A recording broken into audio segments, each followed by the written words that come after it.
For those of you who don't know me, I was a state veterinarian for New Mexico for almost 10 years. I stepped sideways, decided it was time for somebody else to deal with the politicians. And I'm now with the New Mexico Racing Commission. A little different job and a little bit below the politics and a little closer to the live animal, which is kind of nice. I'm not sure I can add much to what our two previous speakers said. I could probably just say one thing that John Clifford said this morning at Sit Down, and that is we're regulating ourselves out of business. So I'm going to take you through an event that I believe to be the most costly equine disaster that I'm aware of, and I've been standing on planet Earth for quite a while. This turned out to be a real wreck, and everything was done pretty much by the book. So Carl tasked me with was talking about business continuity, and I think we kind of forget that, and that was one of the issues I had when I stepped down. Was I didn't feel like we were paying enough attention to the producer. There were things going on that I couldn't support. We have to remember that at the end of all of this, there's somebody paying our salaries when we work for the state. So you have to bear with me just a little bit. My Chamber of Commerce speech. New Mexico's always number 50, and whatever you talk about, income, education, whatever it is. So we invite you to come to New Mexico and bring money. This is Monument Valley. Last October, Monument Valley is in the northwestern part of the state. It is a national park. It's on tribal Navajo land, so you have to go in with the Navajos. And this is a ride group that I've been with several times in Monument Valley. As you can see, some of the old Anasazi things. That's a little out of focus, but that's Effie Yazzie, who was our host there. They have taken their grazing lands and turned it into a kind of an equestrian park. There's no grazing in Monument Valley. It's too dry. Actually, what Effie's doing is putting my wife's hair in a traditional Navajo braid. So kind of a fun thing. I highly recommend it. You have to have a disclaimer in this day and age. I have dealt with lawyers, and I still do, way too many of them. So no money, although I'd like it. Didn't get any support from the mule associations, and I'm certainly not here in any official capacity. So anything I say, you can take it with a grain of salt. But we have to talk about what we're doing when we step into these regulatory issues. I know we're all trying to do the right thing, and I've been in that capacity. But we need to make sure we understand what we get into. And basically it comes down to who pays. It's not very much fun when you have to tell this young lady that you're going to put her horse down because it's got pyroplasmosis. They don't understand. And we have to do a better job of taking care of these kids, or we're not going to have an equine community. And to this day, I go out in the mornings, I examine pre-race exams, and I'll have these little tads with their racehorse. This is my racehorse for me to examine. So if you don't get the kids into it, we're not going to get very far, and we have to take care of them. We talked today about regulatory issues, and I just want to kind of change tacks a little bit here. How are other industries handled, and how about the horse industry? We heard avian influenza, how much it costs. Now this is one of our very fine avian athletes on the backside in New Mexico. Now rest assured, there is no cockfighting in the state of New Mexico. It has been outlawed. So strictly but there is indemnity, guys. We had blizzards in New Mexico this year. We had so much snow we haven't seen in, 50 years or something. It's estimated up to 20,000 head of cattle were lost. Again, USDA came in and paid market value. That doesn't recover that rancher, but he gets something. He can keep going in his business. So, and some of us in this room have been more involved in bovine TB than the others. And in talking to Bob this morning, it looks like the indemnity in bovine TB is down, but still, state-federal cooperation, business continuity with the dairies, and these people can keep going. But again, when we come into the equine industry, who's paying? When we step in and say, we're quarantining your farm, we're killing your pyro horses, we're doing all that, it's the producers. There's no indemnity in the equine industry. And we all know this industry is shrinking. Every year it shrinks a little bit more. So we need to be careful about equine and how we do it. This is kind of batted around this morning, but you need to make sure you know what you're stepping into. Because I can guarantee you the lawyers are going to be at your back. Dr. Timmy and I were involved in the EVA outbreak in 2006-07. He and I were in court testifying and so forth for some 4 to 5 years after that. That was just a little piddly thing compared to what I'm about to show you here. So when you step into it, you're going to do the quarantine. I think industry needs to know what this quarantine about. I've got the authority, and this is what we're going to do, because my thing was, well, I'm going to call the governor, and my answer was, that's fine, but after you get through that, we're still going to do this. And at the same time, and I think it was said this morning, let them know what it's going to take to get out of there, because that is so important, because you're talking about people's livelihood. And the last thing is, what can you do to keep their business going? And this is getting more and more critical. And I think all parties need to understand, and it's easy to say over the phone, or, well, we're going to follow this guideline or something, but as Katie said, you got to drill down to these people and really let them know what's going on. So, racing industry is kind of an interesting industry. Some of you haven't been on it. It's a daylight to dark job. My day starts at 7 o'clock in the morning, doing pre-race exams, getting what I call get out of jail horses that have had injuries, we have to look at them. And my day ends at 7 o'clock at night. I get about a 45-minute lunch break. But everybody works on the racetrack. There is no slackers, there's no indemnity, and there's no welfare. Everybody's working, they have a job. If they don't do it, they're out the gate. We had, as you are all aware, we had a bit of an EHV outbreak. And my issue with this is, number one, business continuity, and number two, how we diagnose this. As was said this morning, we diagnose it when we have a neurological case. Well, I'm about to show you that when you get your neurological case, it's too late. You've got it in and around and already off the track. Just a little bit about New Mexico racing. They're called racinos. There's a racetrack attached to a casino. That's where the money for purses and so forth comes from. We have 5 active racinos. Sunland Park is down here in the El Paso area. This is Mexico. This is Texas. And there's a circuit. We go from Sunland about mid-April. We go to Farmington about mid-April. At the end of May, Memorial Day, Ruidoso opens up, home of the All-American Futurity. It's kind of fun to look at a horse that just won $3 million. Pretty snazzy horse. The circuit goes from Sunland to Farmington. Ruidoso opens up. Albuquerque overlaps Ruidoso a little bit. Then after Ruidoso, you go to Hobbs, and then back to Sunland. So that's kind of the circuit in New Mexico. This is Sunland Park. Here's our track. Here's our casino. Here's our barns. This is the surrounding area. This is the premier bush track in the state of New Mexico, right there. We have lots of bush track races. If you may have seen, in December there was an NIAA horse here. This is also, for those of you who have been around a while, this is the home of pyroplasmosis. It comes and goes. Horses leave here and go to Mexico with impunity and come back at any given time. There's a little training facility right here. About 3 weeks ago we had a pyroplasmosis case there.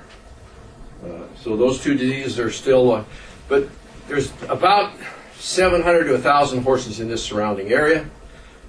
These are the barns of Sunland, and I think I've got a little bit of a close-up. But the important thing is that there's an entrance right here in the track. They actually ride back and forth here during the day. They'll ride horses out of here into the track, train, and come back out. They'll haul in over here. I think the next one, it's not. So these are the barns. These are new barns up here, 60 stall barns. These are older barns, 30 stall barns. These are the big open area barns with open, what I call open cells.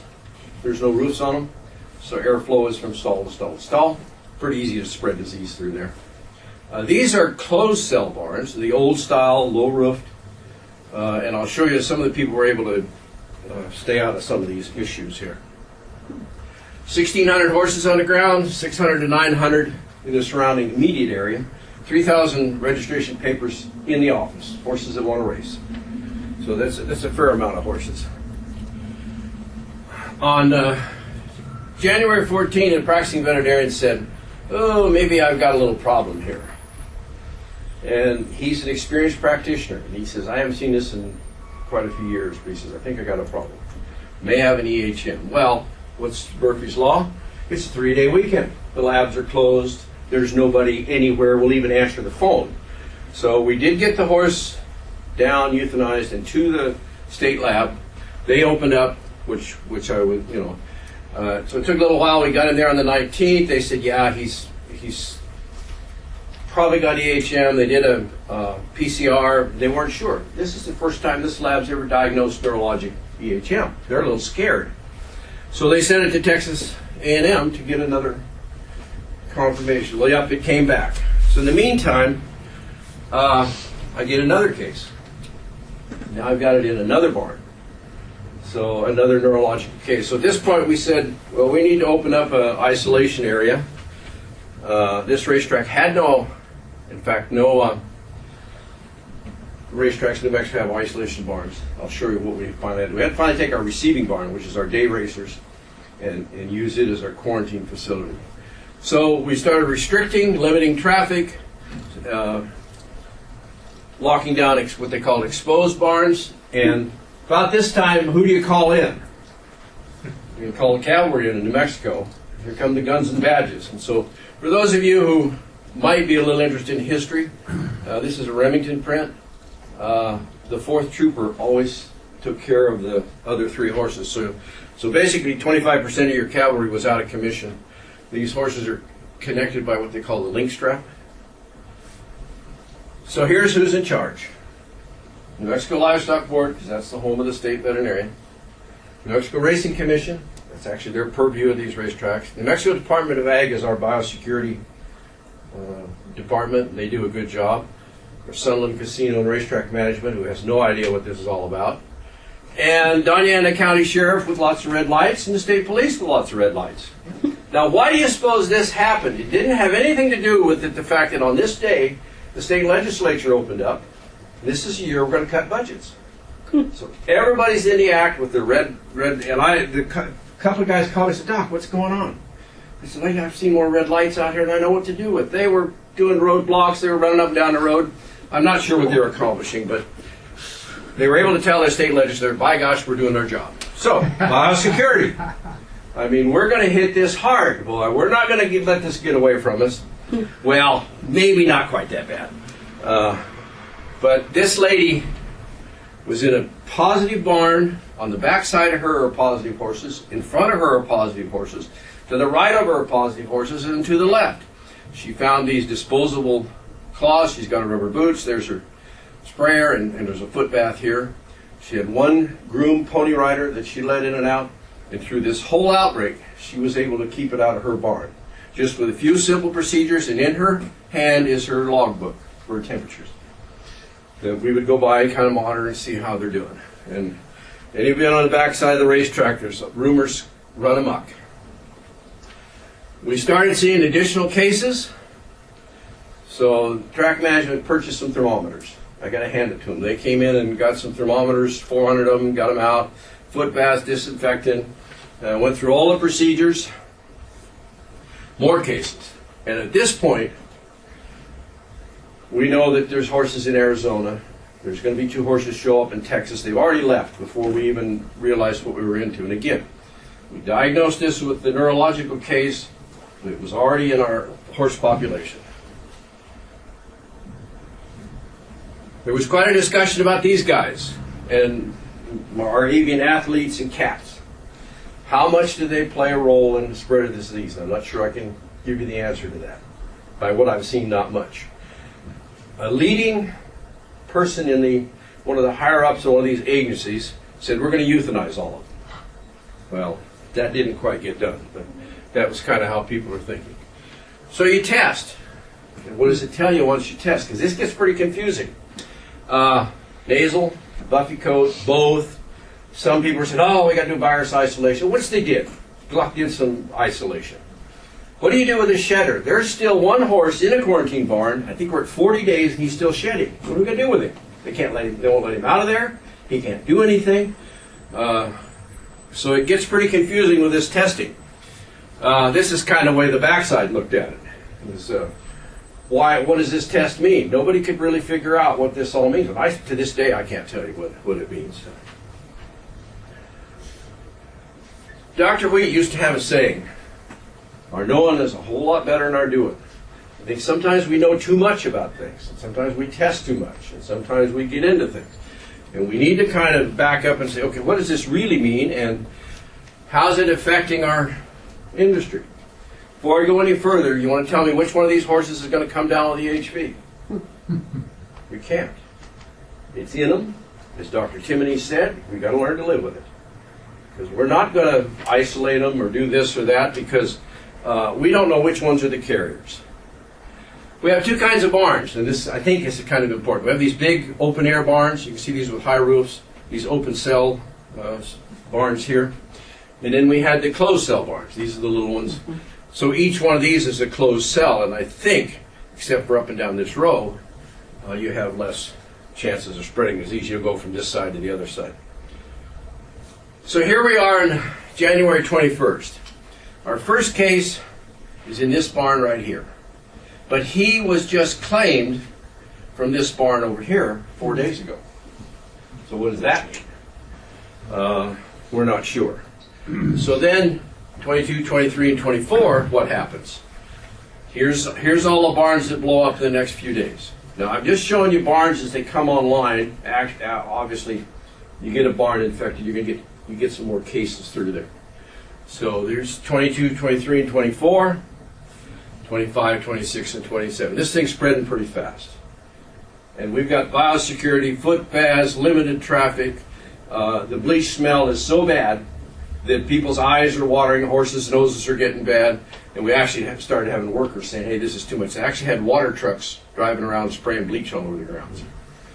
So this thing continued to spread. How many neurologic horses you have that morning? This minute, I'll tell you there. The first case was neurologic. Okay.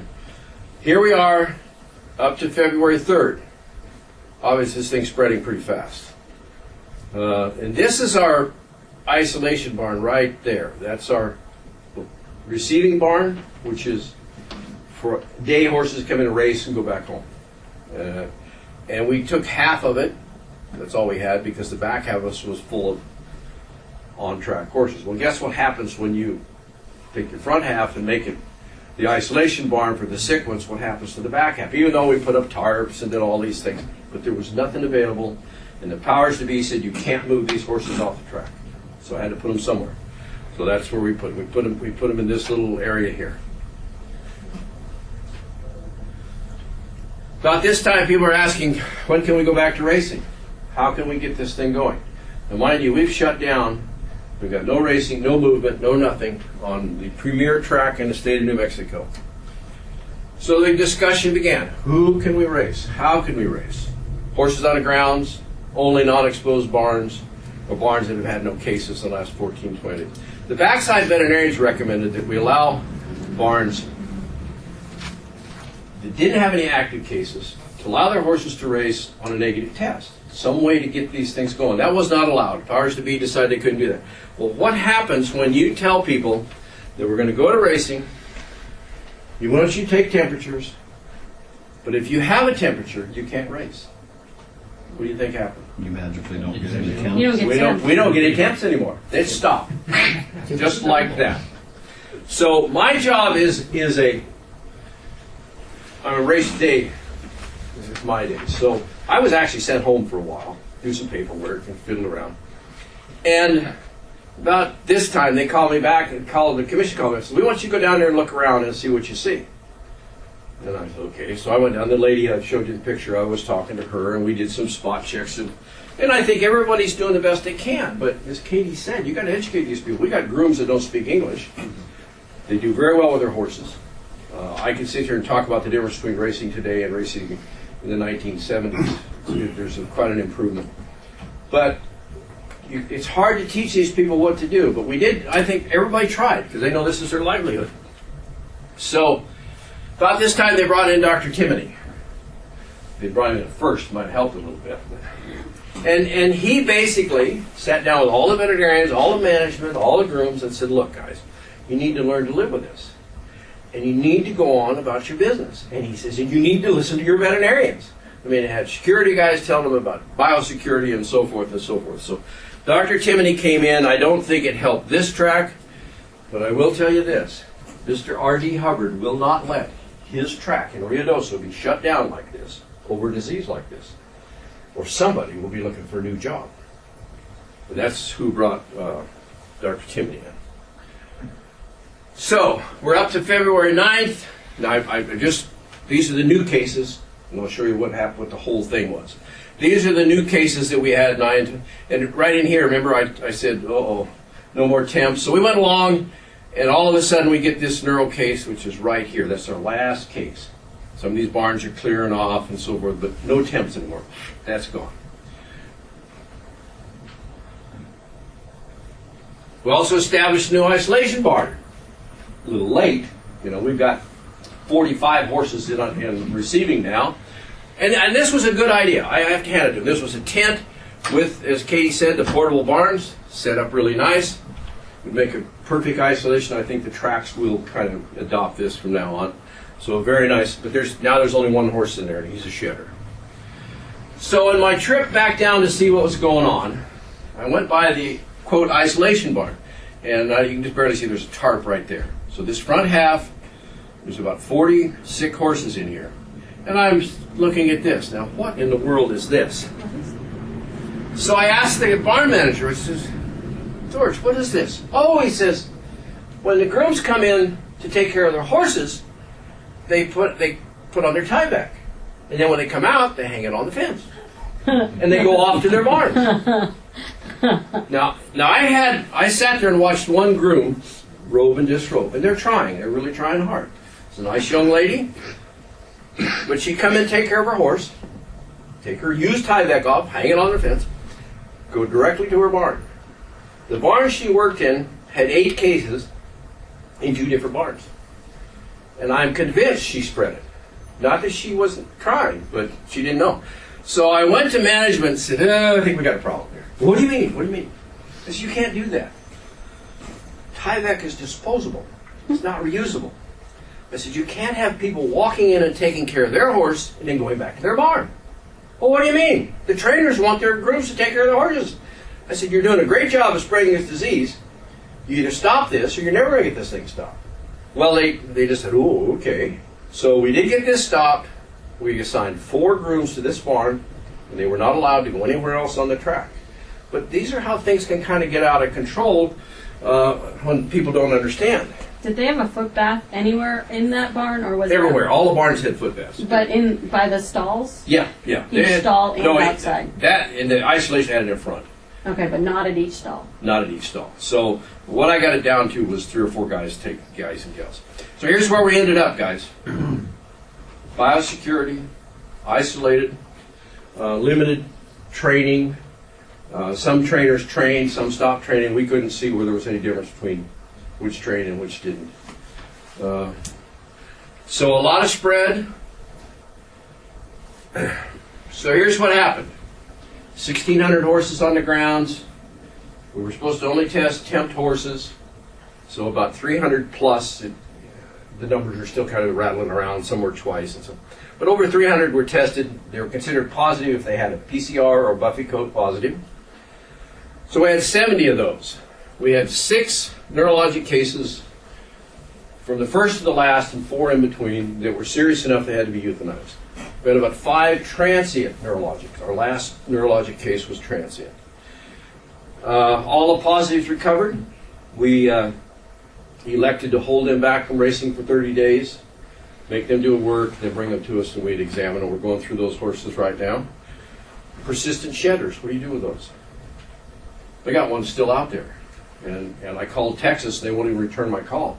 Thought maybe they'd like to have it back in their home. They don't want it. I called both Andy and JR, and they won't even call me back. And I said, guys, I got this one horse. Would you take me back to Texas? They won't call me back. So this is a real problem. What does this mean? What does this mean? Does it mean that this is a problem, or is this complex with an antibody? Somebody smarter than me. Josie Traub has got to do with that. What happened? Shuffling around, we lost at least 11 days. And this begins to start from the top to the bottom. We lost our graded stakes, which was points for the Kentucky Derby. The people pulled their purses out. We canceled a lot of races. bedding handles are up to this much, and you begin to see those decline. Everybody starts getting unemployed. The jockeys, they weren't. Other racetracks wouldn't allow them to come on the ground for fear that they were going to spread the disease. So they were shut down. No horses on the track, no horses on or off. Grooms, the veterinarians said their income dropped to about 10%. No income, no outgo, but you're still feeding. And you've got an owner out there, Mr. Lotta Bucks or Mr. Burger King, who's got 10 horses in a barn, and he's paying $1,500 to $2,000 a day to train his horses for a race that he can't race in. And he can't take his horses home. So you know what started happening?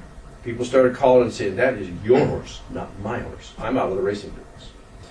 And it got pretty ugly. It got pretty darn ugly there for a while. You know, they're paying a lot of money. They can't do anything. We had horses scheduled to go to breeding. They couldn't go out to the breeding farm. We were not allowed to move them anywhere, even under restrictions. Dr. Timney said, take your positives and get them off the track. Unfortunately, there's a little breakdown in communication there. No one would allow these horses off the track, even though a facility 10 miles down the road, perfect for isolation, was offered by another veterinarian. This is where regulation gets a little sticky. What happened? Like I said, we had owners just give up their horses, call a trainer and say, he's your horse now. We've got trainers that are filing for bankruptcy right now. Track managers that's lost their image as a premier thoroughbred track. How they're going to regain that, I don't know. Your purses start declining because your bedding starts declining. How much did this cost us all? We had some owners come and ask to euthanize horses because they didn't have the money to feed them and they couldn't get them off the grounds. Now, I remind you, we got 70 horses positive, 1,500 and something healthy horses here. Nobody can move anything. Jockeys couldn't race. I actually understand some people were barred from some horse shows out of state. They actually were from the northern part of the state, Santa Fe. Said they couldn't go anywhere. New Mexico Horsemen, in their credit, established an emergency fund to get these horses fed to roll on the track. That's money out of their pocket to kind of help. But that's another expense that. So what happened? I can put pencil to this and say that they lost $1 million a day, from the top down to the lowest groom. 11 days, that's $11 million that you're not going to get back. That's a hit to an industry that can't afford it. Our equine industries, I don't care where you go, are right on the edge. And when you hit them this hard, and I don't know the answers. I don't know all the answers, but I do know that we have to begin to look at business continuity a little bit better. So that's I think that's kind of where we are. What do? I don't know. Do we have a cure that's worse than the disease? I kind of am afraid so. And as John said, we're regulating ourselves out of business. He said that this morning. I don't know. If we only diagnose this on the neuro case, this is what's going to happen to you in your big shows. It's already there by the time you see it. As you can see, we had roughly 1 out of 10. And so I had at least 10 cases before. And in hindsight, we were scratching horses for respiratory disease, which isn't uncommon in a track full of 3- and 4-year-olds. So, I don't know. I don't have the answer to that one. Somebody smarter than me is going to have to figure that out. If we don't take care of this, we don't have an industry. Where do we go? Well, I don't know what you're going to do, but I can tell you what I'm going to do this week. Friday morning, I'm loading my mules and I'm going to Wickenburg for a trail ride.